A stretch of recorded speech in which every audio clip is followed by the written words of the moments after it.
Hello friends, आप सबका स्वागत है हमारे यूट्यूब चैनल में। दोस्तों, हम आपको अपने यूट्यूब चैनल के जरिए काफ़ी रोचक जानकारियाँ देते हैं, इतिहास की भी और भूगोल की भी, सभी तरह की जानकारियाँ देते हैं। तो दोस्तों, आप लोगों से रिक्वेस्ट है कि हमारा चैनल पहले सब्सक्राइब ज़रूर करें, लाइक करें और कमेंट करें और शेयर भी करें। मुगल साम्राज्य की शुरुआत 1526 ईस्वी में हुई, जिसमें 18वीं शताब्दी की शुरुआत तक भारतीय उपमहाद्वीप में राज्य किया गया, जो 19वीं शताब्दी के मध्य तक लगभग समाप्त हो गया था। मुगल साम्राज्य तुर्की मंगोल पीढ़ी के तैमूर वंशी थे।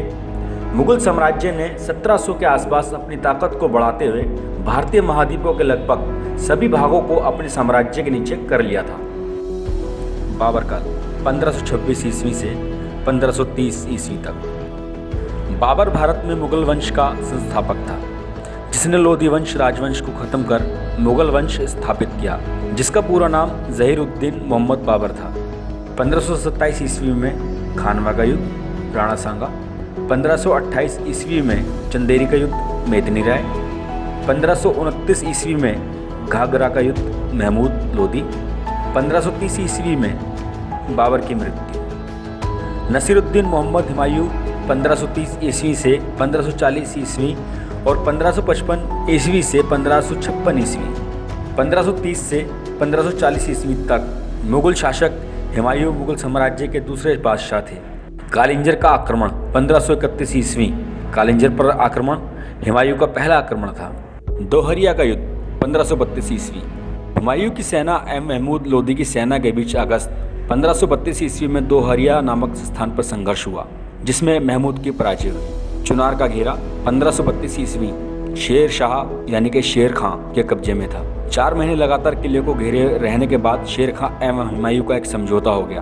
बहादुर शाह से युद्ध 1535 ईस्वी से 1536 ईस्वी। गुजरात के शासक बहादुर शाह ने 1531 ईस्वी में मालवा तथा 1532 ईस्वी में रायसीन के किले पर अधिकार कर लिया। शेर शाह से संघर्ष 1537 ईस्वी से 1540 ईस्वी। 1537 ईस्वी के अक्टूबर महीने में हुमायूं ने पुनः चुनार के किले पर घेरा डाला। शेर खां के पुत्र कुतुब खां ने हुमायूं को लगभग 6 महीने तक किले पर अधिकार नहीं करने दिया। चौसा का युद्ध 26 जून 1539 ईस्वी को हुमायूं एवं शेर खां के सेना के मध्य गंगा नदी के उत्तर तट पर स्थित चौसा नामक स्थान पर संघर्ष हुआ। चौसा के युद्ध में सफल होने के बाद शेर खान ने अपने को शेर शाह राज्य अभिषेक के समय की उपाधि से सुसज्जित किया। बिलग्राम की लड़ाई 17 मई 1540 ईस्वी। बिलग्राम या कन्नौज में लड़ी गई इस लड़ाई में हुमायूं के साथ उसके भाई हिंदाल एवं अस्करी भी थे, जिसमें हुमायूं पराजित हुआ। अकबर 1556 ईस्वी से 1605 ईस्वी। अकबर बादशाह हुमायूं का पुत्र था और उसकी माता का नाम हमीदा बानो बेगम था। अकबर का जन्म 15 अक्टूबर 1542 ईस्वी में अमरकोट के राजा वीरसाल के महल में हुआ। 14 जनवरी 1556 ईस्वी को एक साधारण बाग में महान सम्राट अकबर का राज्यारोहण। अकबर के नवरत्न टोडरमल अकबर के शासनकाल में एक वित्त मंत्री के पद पर कार्यरत थे। टोडरमल ने ही सन 1580 ईस्वी में दहसाला बंदोबस्त प्रणाली लागू की थी। टोडरमल ने ही जलालुद्दीन मोहम्मद को अकबर की उपाधि प्रदान की थी। तानसेन महान संगीतज्ञ तानसेन अकबर के दरबार में संगीतज्ञ के रूप में कार्यरत थे। तानसेन के बचपन का नाम तनु पांडे था। तानसेन का मकबरा मध्य प्रदेश का जिला ग्वालियर में स्थित है। बैरम खान का जन्म बदखशां में हुआ और वह अकबर के संरक्षक के तौर पर नियुक्त किए गए। बैरम खान ने ही अकबर को तलवारबाजी एवं युद्ध कला में पारंगत किया था। कालांतर में कुछ मतभेदों के कारण अकबर ने बैरम खां को अपने मंत्रिमंडल से निष्कासित कर दिया था और तीर्थ यात्रा पर जाते हुए उड़ीसा के पास में बैरम खां की हत्या कर दी गई थी। अबुल फजल का जन्म 14 जनवरी 1551 को हुआ था। अबुल फजल अकबर के नवरत्नों में से एक हैं और अबुल फजल ने ही आईन अकबरी एवं अकबरनामा की रचना की थी। दीन इलाही धर्म के प्रधान पुरोहित के रूप में अबुल फजल का नाम आता है। कुछ मतभेदों के कारण 1602 ईस्वी में जहांगीर के इशारे पर वीर बुंदेल ने अबुल फजल की हत्या कर दी। अबुल फजल के भाई का नाम फैजी था। फैजी ने ही आईन अकबरी के लेखन की शुरुआत की थी और इस पुस्तक का अंत अबुल फजल ने किया था। इसके अलावा अबुल फजल ने विष्णु शर्मा की पुस्तक पंचतंत्र का फारसी में अनुवाद करवाया था। अबुल फजल की ही प्रेरणा से मजहर नामक दस्तावेज की शुरुआत हुई थी। अब्दुल रहीम खान खाना। बैरम खान की मृत्यु के पश्चात अकबर ने बैरम खान की पत्नी से विवाह कर लिया था और उनके पुत्र अब्दुल रहीम खान खाना को अपने पुत्र जैसा प्रेम दिया। अब्दुल रहीम खान खाना की शिक्षा की व्यवस्था अकबर ने ही करवाई थी और इन्होंने ही बाबरनामा का फारसी में अनुवाद भी करवाया था। मानसिंह आमेर के राजपूत राजा थे। मानसिंह अकबर के नवरत्नों में से एक थे और उन्होंने कई युद्धों में अकबर का साथ दिया था। मानसिंह की बहन मान भाई का विवाह अकबर के पुत्र जहांगीर से हुआ था। इनकी पुत्री मनोरमा बाई का विवाह शाहजहां के पुत्र दारा शिकोह से हुआ था। मुल्ला दो प्याजा के विषय में इतिहासकारों में मतभेद है। कुछ इतिहासकार इन्हें एक कल्पना मात्र मानते हैं, जो कि मुगल सम्राट अकबर और उनके दरबारी बीरबल की लोक कथाओं की एक श्रृंखला से एक चरित्र है। फेजी अकबर के नवरत्न होने के साथ ही साथ एक प्रसिद्ध कवि भी थे। फकीर अज़ुद्दीन एक सूफी फकीर थे। आप अकबर के नवरत्न होने के साथ साथ अकबर के एक प्रमुख सलाहकार थे। मुगल वंश के महान सम्राट अकबर की मृत्यु 27 अक्टूबर सन 1605 ईस्वी में हुई। जहांगीर 1605 ईस्वी से 1627 ईस्वी। जहांगीर का जन्म फतेहपुरी सीकरी में स्थित शेख सलीम चिश्ती की कुटिया में राजा बहरमल की बेटी मरियम जमानी के गर्भ से 30 अगस्त 1569 को हुआ। अकबर सलीम को शेखू बाबा कहा करते थे। सलीम का मुख्य शिक्षक अब्दुल रहीम खान खाना था। अपने आरंभिक जीवन में जहांगीर शराबी और आवारा शहजादे के रूप में बदनाम था। 1599 ईस्वी तक सलीम अपनी महत्वाकांक्षा के कारण अकबर के विरुद्ध विद्रोह में संलग्न रहा। 21 अक्टूबर 1605 ईस्वी को अकबर ने सलीम को अपनी पगड़ी एवं कटार से सुशोभित कर उत्तराधिकारी घोषित किया। अकबर की मृत्यु के 8वें दिन 3 नवंबर 1605 ईस्वी को सलीम का राज्याभिषेक नूरुद्दीन मोहम्मद जहांगीर बादशाह गाजी की उपाधि से आगरा के किले में संपन्न हुआ। स्वयं चित्रकार होने के कारण जहांगीर कला एवं साहित्य का पोषक था। किराना घराने की उत्पत्ति का मुख्य श्रेय जहांगीर को ही दिया जाता है। उसका तुज़ुक-ए जहांगीरी संस्मरण उसकी साहित्यिक योग्यता का प्रमाण है। उसने कष्टकर चुंगियों एवं करों को समाप्त किया तथा हिजड़ों के व्यापार का निषेध करने का प्रयास किया। जहांगीर की मृत्यु सन 1627 में उस समय हुई जब वह कश्मीर से वापस आ रहा था। रास्ते में लाहौर में उसका देहवासन हो गया। उसे वहाँ के रमणीक उद्यान में दफनाया गया था। बाद में वहाँ उसका भव्य मकबरा बनाया गया। मृत्यु के समय उसकी आयु 58 वर्ष की थी। जहांगीर के पश्चात उसका पुत्र खुर्रम शाहजहां के नाम से मुगल सम्राट हुआ। शाहजहां जहांगीर का पुत्र तथा अकबर का पोता था। इसका जन्म 5 जनवरी 1592 लाहौर में हुआ था। इसके बचपन का नाम खुर्रम था।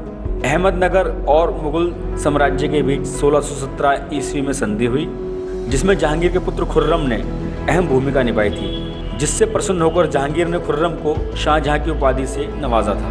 शाहजहां के शासनकाल में ही फ्रांसीसी यात्री बर्नियर और ट्रेवनियर तथा इटालियन यात्री मनुची भारत आए थे। इन्होंने शाहजहां के शासनकाल का वर्णन किया है। शाहजहां ने अपने शासनकाल में सिक्का चलाया था, जिसे आना कहा जाता था। शाहजहां एक बेशकीमती तख्त पर आसीन होता था, जिसे तख्ते ताउस कहा जाता था। शाहजहां के शासनकाल को स्थापत्य कला और सांस्कृतिक दृष्टि से स्वर्णिम युग कहा गया है। शाहजहां ने अपने शासनकाल में कई प्रसिद्ध इमारतें बनवाई थीं, जिनमें आगरा में स्थित ताजमहल, दिल्ली का लाल किला और जामा मस्जिद, आगरा की मोती मस्जिद, आगरा के किले में स्थित दीवान खास, दीवान आम और मुसम्मन बुरुज, लाहौर में स्थित शालीमार बाग, शालीमार गांव में स्थित शीश महल और काबुल, कंधार, कश्मीर और अजमेर आदि में कई महल, बगीचे आदि कई इमारतें बनवाई थीं। शाहजहां ने लाहौर तक रावी नहर का निर्माण भी करवाया था। शाहजहां के दरबार में पंडित जगन्नाथ राजकवि हुआ करते थे, जिन्हें जगन्नाथ पंडित राज के नाम से भी जाना जाता था, जो गंगा लहरी और रस गंगाधर के रचनाकार हैं। यह उच्च कोटि के कवि, समालोचक व साहित्यकार थे। इसके दरबार में संगीतकार सुरसैन, सुखसैन आदि दरबारी थे। शाहजहां के सबसे बड़े पुत्र दारा शिकोह ने भगवत गीता और योग वशिष्ठ का फारसी भाषा में अनुवाद करवाया था, साथ ही वेदों का संकलन भी करवाया था। इसलिए शाहजहां ने दारा शिकोह को शाह बुलंद इकबाल की उपाधि से सम्मानित किया था। औरंगजेब 1658 ईस्वी से 1707 ईस्वी।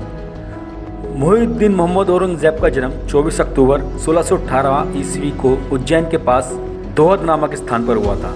शाहजहां को बंदी बनाने के बाद 21 जुलाई 1658 ईस्वी को औरंगजेब आगरा के सिंहासन पर बैठा, लेकिन उसका वास्तविक राज्याभिषेक दिल्ली में 5 जून 1659 ईस्वी को हुआ।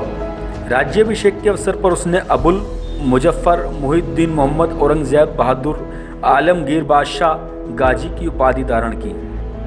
औरंगजेब ने दिल्ली के लाल किले में मोती मस्जिद का निर्माण कराया। उसने औरंगाबाद में अपनी पत्नी राबिया उद दौरानी का मकबरा बनवाया, जिसे दूसरा ताजमहल तथा बीवी का मकबरा भी कहा जाता है। 1707 में दक्षिण में इसकी मृत्यु हो गई। इसे दौलताबाद से कुछ दूर दफना दिया गया। बहादुर शाह प्रथम 1707 से 1712 ईस्वी। बहादुर शाह जफर उर्फ शाह आलम मुगल साम्राज्य पर 1707 से लेकर 1712 तक 5 साल राज्य किया। मुल्क से अंग्रेजों को भगाने के लिए सपना लिए 7 नवंबर 1862 को उनका निधन हो गया।